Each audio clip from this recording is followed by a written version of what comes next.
ఇప్పుడే మేము సాక్షి గణపతి నుంచి అయితే ముందుకు వచ్చాము. ఇక్కడ చూడండి, ఎదుర్కొన్న మనిషి కాళ్ళ కింద చక్కలు వేసుకొని నడుస్తున్నాడు కదా. ఈయనది కర్ణాటక అంట ఫ్రెండ్స్. ఇలా ఒక నెల ముందు ప్రాక్టీస్ చేస్తారంట.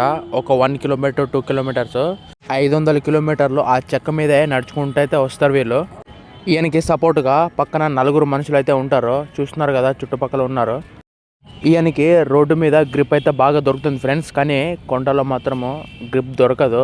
పక్కన సపోర్ట్ కంపల్సరీ కావాల్సిందే. చూస్తున్నారు కదా, మనుషులు అయితే ఉన్నారు సపోర్ట్కి. ఫ్రెండ్స్ 2 కిలోమీటర్లు నడిచిన తర్వాత పాదయాత్ర చేసేవాళ్ళు లెఫ్ట్ సైడ్ అయితే పోతున్నారు. ఇక్కడ వాహనాలు రైట్ సైడ్ అయితే పోతున్నాయి.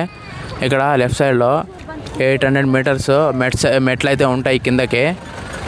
తర్వాత పక్కనే దేవస్థానం అయితే ఉంటుంది. అక్కడికైతే వెళ్ళి చూపిస్తాను మీకు. ఫైనల్గా శ్రీశైలంలోకి అయితే వచ్చాము. ఇప్పుడు మేము గుడి దగ్గరికి అయితే వెళ్తున్నాము. చూడండి, ఇంకా ఇక్కడ స్ట్రైట్ వేలో అయితే పోవాలంట గుడి దగ్గరికి. అక్కడి నుంచే పోతున్నాము.